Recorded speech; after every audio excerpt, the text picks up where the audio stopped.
কেন আল্লাহ পাক হযরত ইউসুফ পয়গম্বরকে গোটা বিশ্বের মানুষকে যে সৌন্দর্য দিয়েছিলেন, উতিয়া শাতরুল হুসান, তার অর্ধেক সৌন্দর্য সাইয়েদনা হযরত ইউসুফকে আল্লাহ দিয়েছিলেন। সুবহানাল্লাহ। তাই তো জুলাইখাও বিশ্ব সুন্দরী রানী ছিল। জুলাইখা অনেক চমৎকার সুন্দরী বউ ছিল, কিন্তু ইউসুফ পয়গম্বরের সৌন্দর্য দেখার পর আর নিজেকে কন্ট্রোল করতে পারে নাই, আউট অফ দা কন্ট্রোল হয়ে গেছে। ঠিক কিনা বলেন? অনেক চেষ্টা করেছে।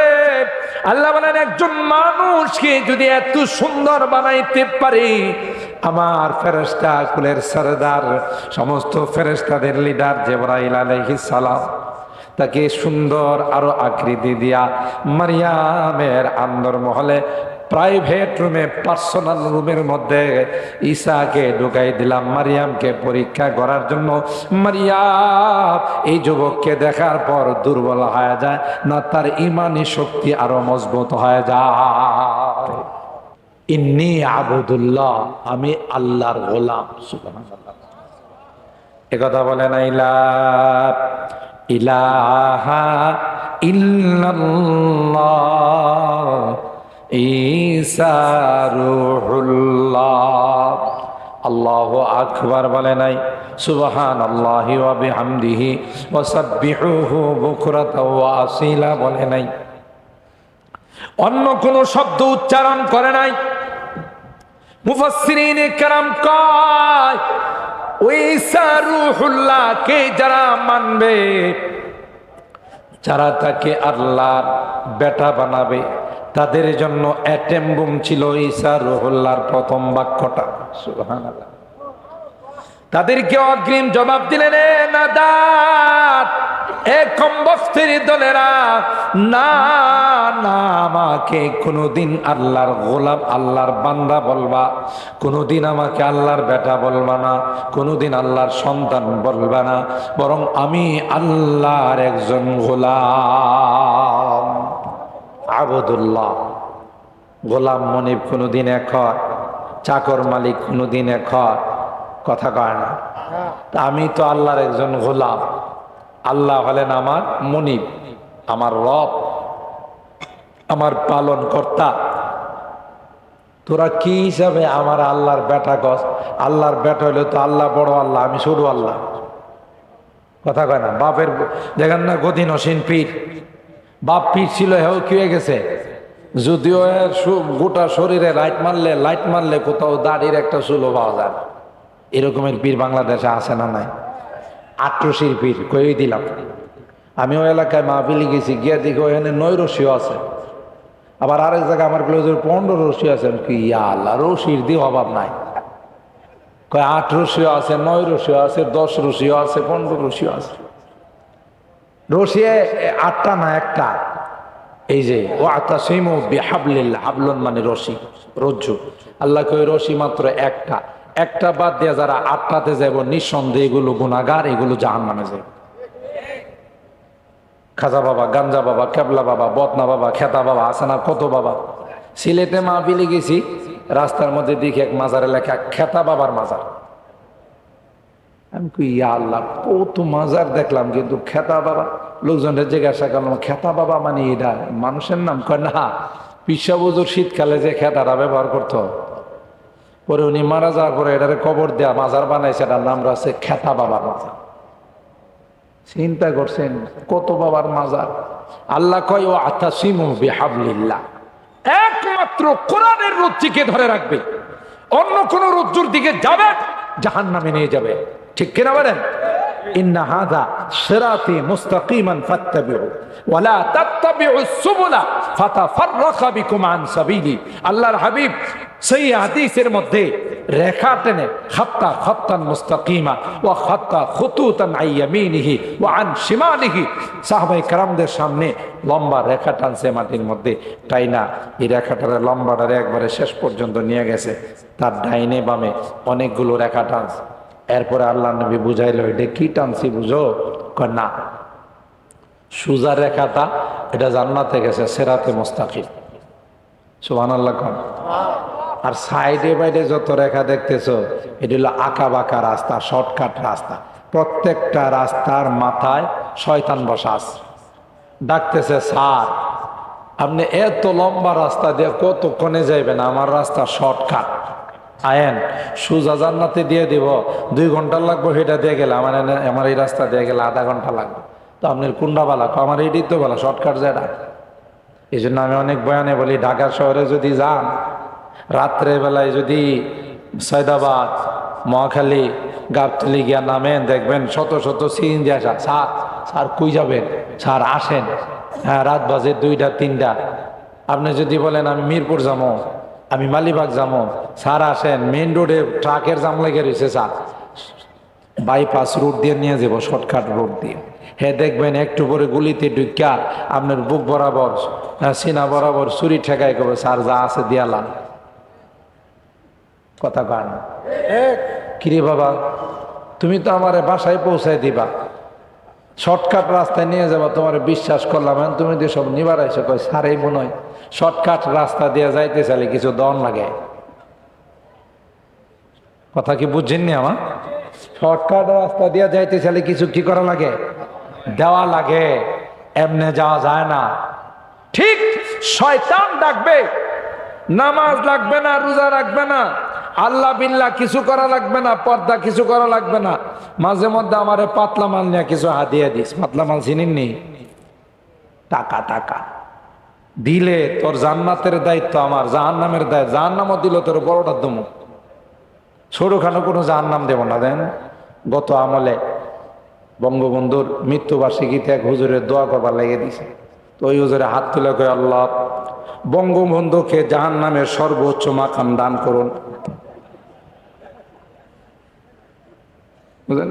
হ্যাঁ, চিন্তা করছে বেটার যখন দিব ওই তো ছোটখাটো জাহান্নামে দেয়া লাভ কি? একটা বড় নেতা ছিল বাংলাদেশে, এখন তো দোয়ার করে সবাই কয়টা কইল কি বলে বঙ্গবন্ধুর একবার সর্বোচ্চ মাকাম দান করে। বুঝলেন নাই কথা? তো শয়তান প্রত্যেকটা রাস্তার মাথায় মাথায় দাঁড়ায় আছে। আসেন শর্টকাট, ওয়ালা তাত্তাবিউস সুবুলা ফাতাফাররাকা বিকুম আন সাবিল। সাবধান, এই শর্টকাট রাস্তায় যায় না। তোমার আয়সা বলবে নামাজ লাগবে না, রোজা লাগবে না, আল্লাহর বিল্লাহ কিছু করা লাগবে। আপনি মুড়ি দিতে গেলেই ও তোর বউ কই? খাজা বাবা, গাঞ্জা বাবা, আমার বউ দিয়া কি করবেন? কই গাধা, তুই একা জান্নাতে যাবি, তোর বউ যাওয়া লাগবো না। ও যাইবো, তাহলে আমার এখন সিনন লাগবো না? হ্যাঁ বলি সিন না রাখবো, না দেখলে আমি সিনম করতে। ভণ্ড কোথাকার, জুতা দেয়া গালটার মধ্যে দিবেন। তুই আমার বউরে দেখবার একটা ভাই তারা করছস, তাই না? এগুলো ভণ্ড, লুচ্চা, বদমাস। কথা বলেন ঠিক কিনা? ইমানের ডাকা। কিসের ডাকা? ইমান। বড়জুর রহমাতুল্লাহ আলাইহি তাফসীরের মধ্যে প্রায় এগুলো বলতেন যে কত রকমের ভণ্ড কতভাবে ধরা খাইছে। ফুলসেরাতের দায়িত্ব নিছে, জমিনের লাইল দিয়া যাইতে পারে না, বেড়া যান মরিদরা দইরা এমন পিটন দিছি কিরি, ফুলসেরাত তো এর চেতে আরো চিকন, চুলের চেতেও চিকন, হীরার চেতেও ধার।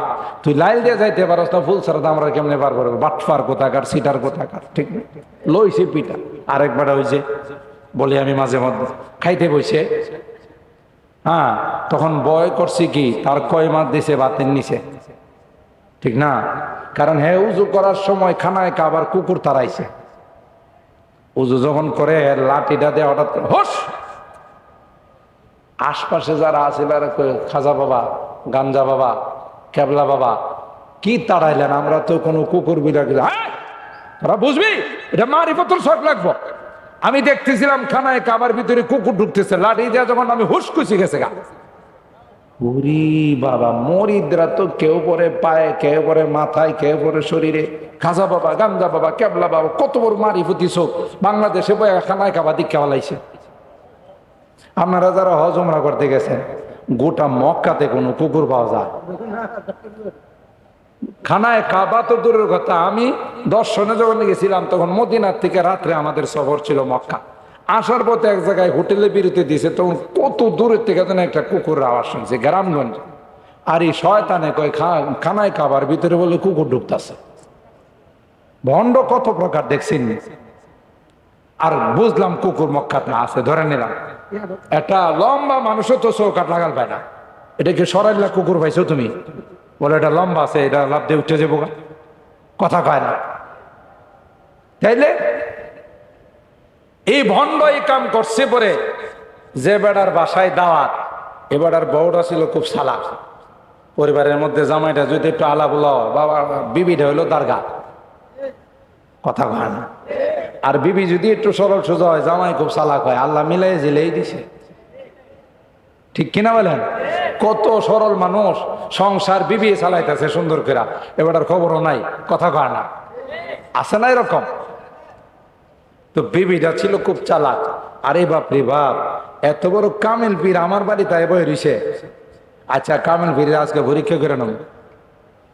ওই যে আগে খানা দিলে তো কয় মাছ দিত, পোলাও দিত, ফিলির বাইরা বাইরা দিত, ঠিক না? অনেক আধুনিক হয়ে গেছে, সব সামনে রাখে, যে যেটা মনে চায় ওইটা নেয়। তো যখন পোলাও দিছে, পোলাওর সাথে সব মুরিদরে একটা একটা করে কয় মাছ উপরে দিছে, আর হের দিছি দুইটা, কিন্তু উপরে না, কই ভাতের তলে। অনেক পরীক্ষার মধ্যে দেখা যাবে হে কুদ্দুর কামেল, কথা কয় না। সবারই প্লেট দিতেছে কয় মাছ দেয়া, পিসাবের প্লেট এখন আসতেছে না, পিসাবের ব্যাটারি লাল, বুঝেন তো? মুরিদের দিকে তাকায় পারা না, পানি ছাড়াই খায় ফেলাইব। এই বরে এটা সাজাইতে একটু দেরি হইতেছে, খানদানি প্লেট তো, এটা সাজাইতেছি। পিসাবের প্লেট কি খানদানি প্লেট, এটা সাজাইতেছে। পরে লাস্টে দিছে দুই কয় মাছ বাতের নিচে। এখন তো মনে করেন রাগটা কমছে না, আরো বাড়ছে। একে তো দিছে শেষে আবার কি কয় মাছ নাই ভাতের নিচে, তো দেয় না, কয় মাছ নাই। মুরিদরে কয় তোর খবর আছে, আমার অপমান করছস। মুরিদে বড় কই এটা কি করলাম, দিলা পিসাবের পরে আবার কয় মাছ দিলা না। এখন মুরিদের বউ কয় আমার বাড়ির বারান্দায় বয়া হে তো দূরের মক্কার খানায় কাবা দেখে, আর এই মাত্র সামান্য একটু আদা হাত নিচে কয় মাছ দেয় না, কথা কয় না। হে এতটুক কামে লইছে, বাতের নিচে কয় মাছ দেখে না, আর হাজার হাজার মাইল দূরে খানায় খাওয়া দেখে, ভণ্ড ছাড়া আর কিছু না, কথা তো ঠিক। বাত একটু আলগিদা দেখে যে এটার নিচে আসলে দুইটা কয় মাছ। এগুলো ভণ্ডামি, ইমান নষ্ট করার এক ষড়যন্ত্র। ইয়াকুনু ফি আখিরিজ জামান দাজ্জালুনা কাযাবুন ইয়াতুনাকুম মিনাল আহাদিস বিমা লাম তাসমাউ আনতুম ওয়ালা আবাউকুম ফাইয়াকুম ওয়া ইয়াহুম লা ইউদিল্লুনাকুম ওয়ালা ইফতিনুনাকুম। সুবহানাল্লাহ বলেন। আল্লাহর হাবিব বলেন উম্মত, একটা সময় আসবে ভণ্ডদের আবির্ভাব হবে, ইমানের ডাকাতরা আসবে রে, তাদের উদ্দেশ্য হবে তোমাদের ইমান ডাকাতি করা। সাবধান সাবধান, এদের কাছে তোমরা যেও না, তাদেরকেও তোমাদের কাছে আসতে দিও না, ঠিক কিনা বলেন? এরা আসলে তোমাদের ইমান ডাকাতি করে নিয়ে যাবে, বেঈমান বানাই নিবে, ঠিক কিনা? শর্টকাট কথা বলেন, ঠিক কিনা? একদল বাইরেছে, এখন রমজান আইতেছে, দেখবেন তারাবির নামাজে হাত রাখা। এটি গ্রামগঞ্জের এগুলোর বিপদ আপদ এখন আইছে না, শহর বন্দরে খুব বেশি জোরো হাওয়া চলতেছে, কথা কয়। তারাবি কয় রাখা, হেরা কয় কত রাখা। এটা হলো আর এক ইবাদতের ডাকাত, মানুষের ইবাদতের ডাকাতি করার জন্য। আপনি যদি হাত রাখার তারাবি বলেন, আপনার কোরআনে খতম হইব। আপনার মাঝখানে যে একটা এলোমেলি করে আসলেন, মসজিদের পরিবেশ নষ্ট হইল না, হইল না। এই এক বাটফারি করার জন্য এই দল বাইরেছে। কোন সহিহ হাদিস দ্বারা তারাবি 8 রাকাতের কোনো প্রমাণ দেখাইতে পারবে না, ঠিক কিনা বলেন? 8 রাকাতের কথা যেটা আছে এটা তারাবি নয়, এটা হলো কিয়ামুল লাইল, রাত্রের তাহাজ্জুদের নামাজ। ওই একটাটা নিয়ে আর একটা লাগাই দিছে, ঠিক কিনা? ওই যে পশু রোগী ভালো যে করে জ্বর, প্রচন্ড জ্বর উঠলে মুহূর্তের মধ্যে বালা করে হ্যাঁ সাইনবোর্ড লাগায়, গ্রামের বুড়ি মহিলারে নিয়ে গেছে, জ্বরে আক্রান্ত, পোলাবেনি নিয়ে গেছে, আমার আম্মার অনেক জ্বর, আপনি তো সাইনবোর্ড দিয়েছেন জ্বর ভালো করতে পারেন। কহ হ্যাঁ, এটা তো আমি পিএইচডি করা। এ কথা বলার পর শোয়াই দেন, হে নিয়ে লোয়া চুলার মধ্যে গরম দিছে। লোয়া কি দিছে? গরম দিছে, এখন লাল টকটক হয়ে গেছে। এই বুড়ি বিডির বাজুর মধ্যে আইন না, মানে হাতের নিচে এটারে এমন জোরে চাপ দিছে, এই বিড়ির সাথে সাথে শেষ। মানুষ মারা গেলে রক্ত গরম থাকে না, ঠান্ডা শরীরে হাত দিলে ঠান্ডা হয়ে যায় না?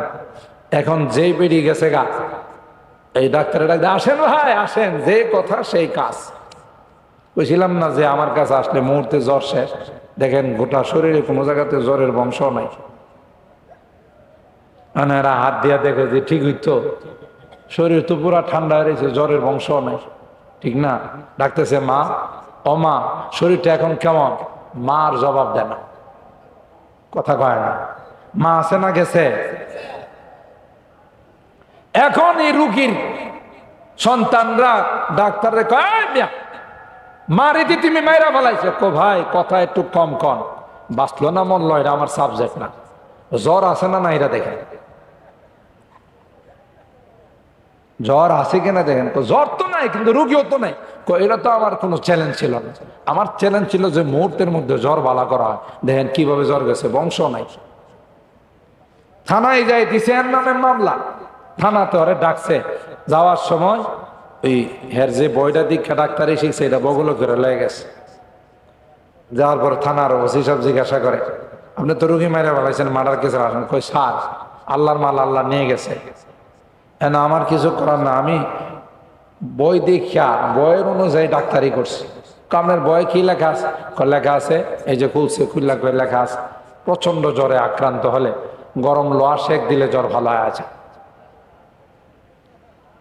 ওসি সব খুলে আর কিছু লেখা নাই? কোন এটাই তো, এটা দিকেই তো আমি চিকিৎসা করি। কবর পৃষ্ঠাটা খুলেন, ওই পৃষ্ঠায় কি আছে? ওই পৃষ্ঠায় লেখা আছে যদি রুগী মহিষ হয়। কি লেখা আছে? যদি রুগী বয়স হয়, বয়স আর কি? তাহলে বয়সের চিকিৎসা না কারে করছে?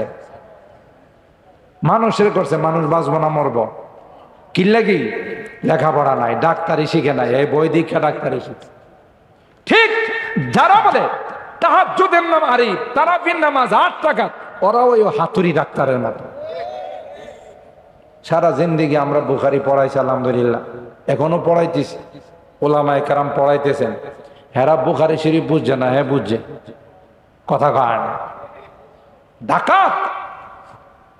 এই জন্য কথাটা যে জায়গা থেকে গেল যে ক্বালা ইন্নী আবদুল্লাহ, হযরত ঈসা রুহুল্লাহর প্রথম বাক্য আব্দুল্লাহ, এটার দ্বারাও খ্রিস্টানদেরকে মেসেজ দেওয়া হয়েছে, আমাকে কোনোদিন আল্লাহর সন্তান বলবা না, আমি আল্লাহর গোলাম। গোলাম কোনোদিন সন্তান হয় না। সুবহানাল্লাহ। আল্লাহ পাক বলেন ওয়াজকুর ফিল কিতাবি মারইয়াম, এ পয়গম্বর মারইয়ামের ঘটনা আমি আল্লাহ কোরআনে কারীমে বর্ণনা করলাম। পয়গম্বর কোরআনে কারীম থেকে সেগুলো আপনি বর্ণনা করুন। ওয়াজকুর ফিল কিতাবি মারইয়াম ইযিন তাবাদাত মিন আহলিহা মাকানান শারকিয়া। হযরত মারইয়াম যুবতী মেয়ে গোসল করে মেকআপ করার জন্যে, সাজগুজ করার জন্যে আন্দর মহলে প্রবেশ করলো।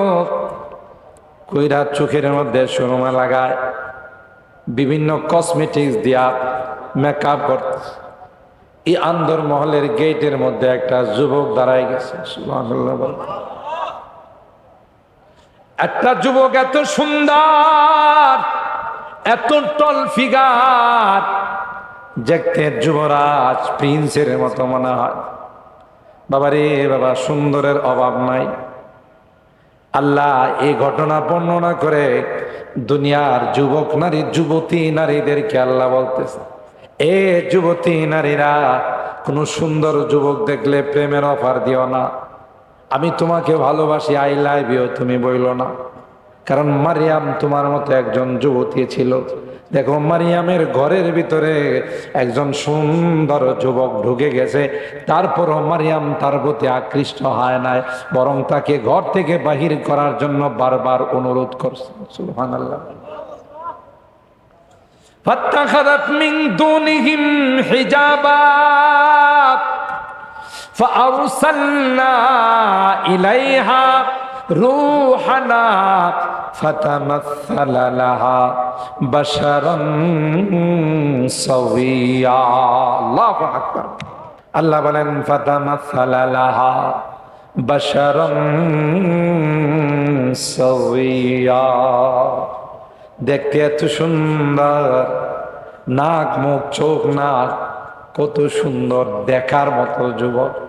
ইউসুফ আলাইহিস সালামকে দেখা রানী হয়েও তার পিছনে পাগল হয়ে গেছিল, ঠিক কিনা বলে? কেন আল্লাহ পাক হযরত ইউসুফ পয়গম্বরকে গোটা বিশ্বের মানুষকে যে সৌন্দর্য দিয়েছিলেন, উতিয়া শাতরুল হুসান, তার অর্ধেক সৌন্দর্য সাইয়েদনা হযরত ইউসুফকে আল্লাহ দিয়েছিলেন। সুবহানাল্লাহ। তাই তো জুলাইখাও বিশ্ব সুন্দরী রানী ছিল, জুলাইখা অনেক চমৎকার সুন্দরী বউ ছিল, কিন্তু ইউসুফ পয়গম্বরের সৌন্দর্য দেখার পর আর নিজেকে কন্ট্রোল করতে পারে নাই, আউট অফ দা কন্ট্রোল হয়ে গেছে, ঠিক কিনা বলেন? অনেক চেষ্টা করেছে। আল্লাহ বলেন একজন মানুষকে যদি এত সুন্দর বানাইতে পারি, আমার ফেরেশতা কুলের সরদার, সমস্ত ফেরেশতাদের লিডার জিবরাইল আলাইহিস সালাম তাকে সুন্দর আরো আকৃতি দিয়া মারিয়ামের আন্দরমহলে প্রাইভেট রুমে, পার্সোনাল রুমের মধ্যে ঈসাকে ঢুকাই দিলাম মারিয়ামকে পরীক্ষা করার জন্য। মারিয়াম এই যুবককে দেখার পর দুর্বল হয়ে যায় না, তার ইমানি শক্তি আরো মজবুত হয়ে যায়। ঘটনা বর্তমান যুগের যুবতী যারা আছে তাদের শিক্ষার জন্য, যে তোমার মতো যৌবনের চাহিদা মারিয়ামেরও ছিল, কিন্তু মারিয়াম যুবকের প্রতি আকৃষ্ট হয় না, বরং যুবতীর উপর আরো কি হয়েছে, চড়াও হয়ে গেছে। কে তুমি? তোমার এত বড় সাহস, আমার অন্দরমহলের গেটের মধ্যে তুমি চলে আসছো। সুবহানাল্লাহ। কিন্তু পাশাপাশি মারিয়াম আলাইহিস সালাম এই চিন্তাও করলেন, যেই যুবক কলা কৌশলে আমার ভিতরের রুমে চলে আসছে, নিশ্চয় তার একটা বিশাল গ্যাং আছে, কথা কয় না, তার পিছনে অনেক শক্তি। শক্তি না থাকলে আমার ঘরে আসার সাহস করতো না, ঠিক কিনা বলেন? এই জন্য মারিয়াম চিন্তা করলো, আমি যদি তার গায়ে হাত লাগাই, আমারে কিডন্যাপ করে ফেলায়, বাগায় লয়ে যাইব গা, গাড়িতে উড়াই লয়ে যাইব গা, আমার জীবন যাইব, সব যাইব। এই জন্য এই কঠিন বিপদের মধ্যে নিজে নিজে কোনো অ্যাকশন না নিয়া, যিনি অ্যাকশনের মালিক তার কাছে দরখাস্ত করি। সুবহানাল্লাহ। আমাদের সমাজের মধ্যে কিছু বুদ্ধিজীব আছে, বুদ্ধি জানোয়ার, এটির মাথায় শয়তানে পেশাব করতে করতে করতে করতে তার তোর সব পচায় ফেলাইছে। এটি জানোয়ারের চেয়েও খারাপ। এটি টকশোর মধ্যে আয়সা যুবতী নারীদেরকে কই, রাস্তাঘাটে বাইরিলে কোনো পোলাপান যদি তোমার বিরক্ত করে, কোনো কথা নাই, একবার হাত উঠায় গালের মধ্যে থাপ্পড় লাগাইবে। আচ্ছা, এই বিলাটা যদি থাপ্পড় লাগায়, পোলাটা কি বয়ে থাকবো? পোলার গায়ে কি বিলার থেকে শক্তি কম না বেশি? আর হে কে একা আইছে না সাথে আরো আছে? কথা কয় না। আর এই জানোয়ার গুলো বুদ্ধি দে, তোমরা অ্যাকশনে যাইবা, তোমরা নরম নরম কথা কয় না, এটা হলো একেবারে মারার বুদ্ধি। কথা বলেন ঠিক কিনা? কোরআনে শিখাইছে মহা বিপদে পড়ে গেলে কার কাছে আশ্রয় চাইতো? জোরে বলে। হযরত ইউসুফ আলা নবিয়িনা ওয়া আলাইহিস সালাতু ওয়াস সালাম। আপনাদের কষ্ট বেশি হইতেছে না? আবার আমি এই যে ও আল্লাহ 11টা হয়ে গেছে, তাহলে তো ওয়াদা মতো এখানে দোয়া করা লাগে। আচ্ছা, আর 10টা মিনিট না, আবার রাগ করবেন। 10টা মিনিট আমার কথার, কালকে তো আবার আছে, অসমাপ্ত কথা থাকলে অসুবিধা নাই ইনশাআল্লাহ। যদি আমি বাচ্চা থাকি, আপনার বাচ্চা থাকে, আজকে যারা আছেন তার ডাবলের মানুষ আসতে পারবেন ইনশাআল্লাহ। প্রত্যেকে যদি আরো 2 জন করে লই আয়েন, সব কম হইব না বেশি হইব? বেশি। তো কালকে তো আবার আখিরি মোনাজাত ইনশাআল্লাহ। আমি 10 মিনিটের মধ্যে আজকের কথার সমাপ্তি টানতেছি। হযরত ইউসুফ আলা নবিয়িনা ওয়া আলাইহিস সালাতু ওয়াস সালাম, জুলাইখা যখন সমস্ত গেটগুলো তালা লাগায়া বন্ধ করে দিল, বন্ধ কইরা ইউসুফরে ডাক দেয়া কে ওয়াকালাত ওয়াগাল্লাকাতিল আবওয়াবা ওয়াকালাত হাইতা, সমস্ত গেট বন্ধ করে ইউসুফ আলাইহিস সালামকে জুলাইখা বলে হাই তালাক, এখন যাইবা কই? আমার ডাকে সাড়া না দিয়া তোমার কোথাও যাওয়ার উপায় আছে? সব বন্ধ, যাইবা কই? ইউসুফ আলাইহিস সালাম কি কয় জানেন? যদ্দূর যাইতে পারে উদ্দূর যাবো, বাকিটা তো আমার কাম। সুবহানাল্লাহ, জোরে কোন সুবহানাল্লাহ। হযরত ইউসুফ পয়গম্বর যেখানে ছিল সেখান থেকে সামনের দিকে অগ্রসর হলো, আর মালিককে বলল ক্বালা মাআযাল্লাহ,